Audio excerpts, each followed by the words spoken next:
Viu a todos, Axé Tionã. Então, um Ibaorixá é quando ele foi feito de maneira individual para você. Tá? Então, no meu ponto de vista, o sacerdote ele vai abrir um jogo, ele vai ver qual o Odu, os elementos, o caminho daquele Ibaorixá de maneira individual para você. Tá? Isso é uma forma mais intensa que existe, né? Agora, existe também o Ojubó, Orixá, que é um assentamento para a comunidade, né? Que é um assentamento feito para uma aldeia, para o Ileaxé, aonde ele vai responder para todos ali.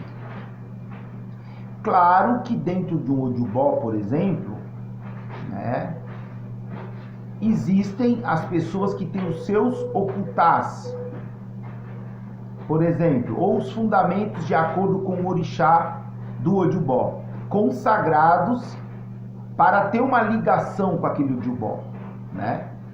Isso existe também, mas aí é uma forma muito mais simples. E a relação que nós temos, tá, com os Ibás ou Ojubós, elas são diárias.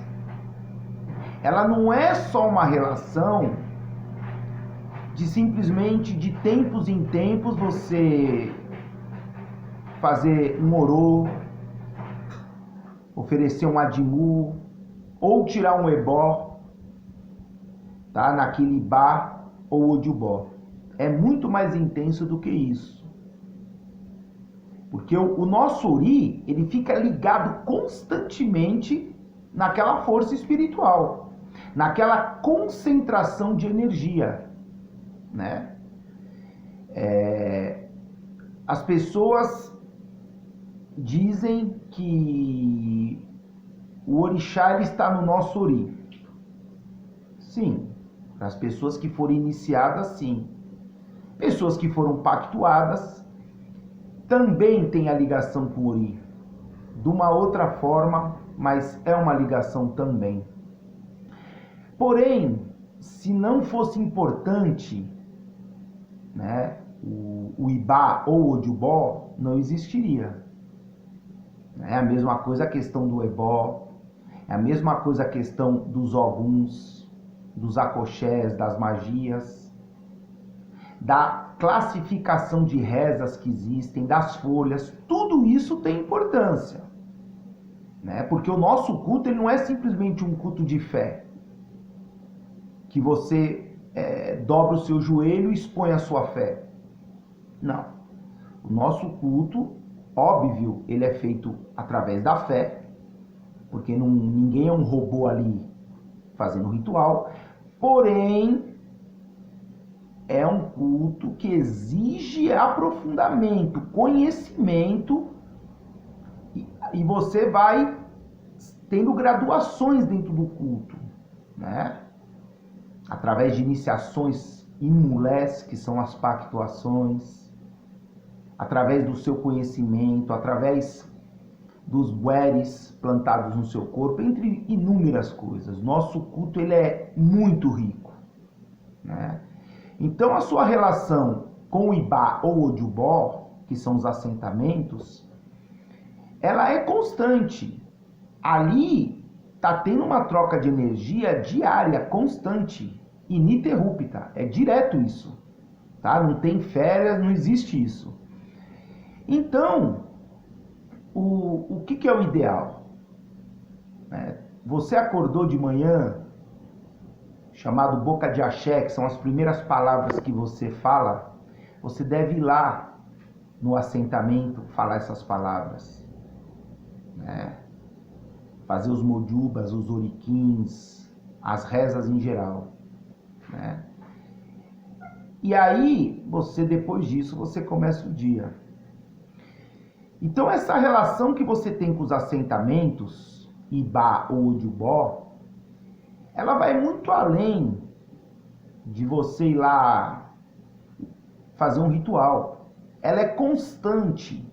E também os assentamentos não se alimentam só de uma ave, por exemplo, de oferendas. Um assentamento, ele se alimenta da sua energia. De maneira diária isso. E a sua energia também se alimenta da energia do assentamento daquele orixá. É como se fosse uma bateria ali que você está constantemente ali, carregando, descarregando e trocando energia, tá? Isso é constante, essa troca de energia. E quanto mais assentamentos você tem, mais você tem essa troca de energia, aumenta a sua responsabilidade, né? Enfim, aí já entra num outro nível aí, tá? De entendimento, a pessoa precisa ter entendimento para isso. Né? Então essa troca é constante. O que o povo do axé, seria muito importante eles mudarem a concepção deles, é a concepção simplesmente assim: ah não, esse ano eu fui lá e fiz o meu ritual, fiz o meu orô do ano. Sim, isso é uma visão muito restrita de um assentamento. O assentamento não se alimenta só de orô, né? Nem só de Adimu, nem só de Ebó. Ele se alimenta da sua energia. E quando você passa a abandonar um assentamento, você começa a ficar cansado, sua energia começa a ser sugada, e aí não vai adiantar você querer despachar o seu assentamento, que isso vai trazer vários problemas para quem faz isso. A partir do momento que você tem o seu Ibá, principalmente se for um Ibá, que é individual. É um compromisso para a vida toda. Existem várias formas de cultuar, não é uma coisa difícil. Não é fácil, mas também não é difícil. Eu estou falando o culto adequado, o culto sério, né? Onde realmente você cultua o seu assentamento, tá? Então a troca é constante de energia. Né? Aquela energia, aquela força. Porque, claro, o orixá não depende do assentamento. Mas ali é um ponto de força do orixá, onde ele já nasce, aquele Ibá ou aquele Odubó, ele já nasce com o Odu relacionado, que foi visto no jogo, tá? Nos búzios ou no Opelé. E a partir daí, entra todos os elementos, os pós, as favas, as folhas, tá? O tipo de ejé que vai naquele assentamento. Então, se torna uma concentração de energia muito grande aquilo. Né? Toda vez que você bafora um otim, por exemplo, vai criando intensidade nas suas palavras. Toda vez que você vai lá falar, enfim, essa sua ligação com o assentamento, ela só vai aumentando, até porque o axé, ele é acumulativo. O nosso sistema espiritual, ele acumula força, acumula energia. E também existe o lado de eliminar aquilo que está sendo prejudicial. Mas, de princípio, ele é um culto que acumula energias, graduações, iniciações, pactuações, etc. Né? Então, no meu ponto de vista, esse é o modo correto de você ter, principalmente se for um Ibá, que é individual, principalmente. É a troca de energia constante. O que você tem que entender é que essa energia está ligada em você. Você pode estar em qualquer local, longe, perto, você tem uma linha energética ligada em você. Até se você falar no vento alguma palavra, aquele assentamento vai te responder. Porque energeticamente não existe distância. Ele está ligado em você, ele está ligado com o seu ori. Tá? E também, pro orixá estar ligado com o seu ori, não é só na questão da iniciação. Porque quando você tem um ibá, o seu ori, dentro do ritual, o seu ori come jé junto com o ibá. E algumas partes do seu corpo também. Isso é feito para fazer a ligação, tá? Entre você e o seu ibá, ou com o odiubó comunitário também. Então a ligação é constante, independente de onde você estiver, né? E a fefé ao vento é um dos elementos de ligação para qualquer orixá, o vento.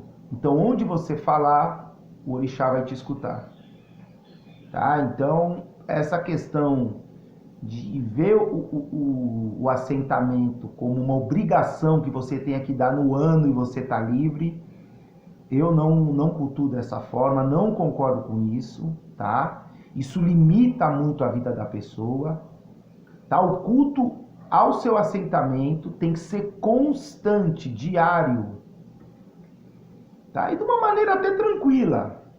Eu faço isso, é tranquilo, tá? Não é uma coisa fácil, é uma coisa que requer organização diária, mas também não é difícil, né? E o que o orixá quer de você é a devoção, tá? Agora, claro, o nosso culto ele tem classificações de rezas, de rituais. Existem coisas muito intensas, profundas, mas isso deve ser visto no jogo para ser feito. De princípio, tá? Um assentamento, ele quer a troca de energia constante. E se você não fizer essa troca de energia de maneira organizada, de maneira consciente, aquele assentamento, aquela força vai sugar a sua energia. E aí aquilo pode se tornar negativo. Então, um assentamento é muito mais sério do que a gente imagina, tá? E no meu ponto de vista, o assentamento não deve ficar no Ilê-Axé. Ele deve ficar, se for um ibá, que é individual, estou dizendo, ele tem que ficar na posse de quem ele está sentado. Tá? Ele não deve ficar restrito na mão do seu sacerdote. E isso independe de iniciação, tá? Isso aí é o meu ponto de vista sobre assentamentos. E Ireu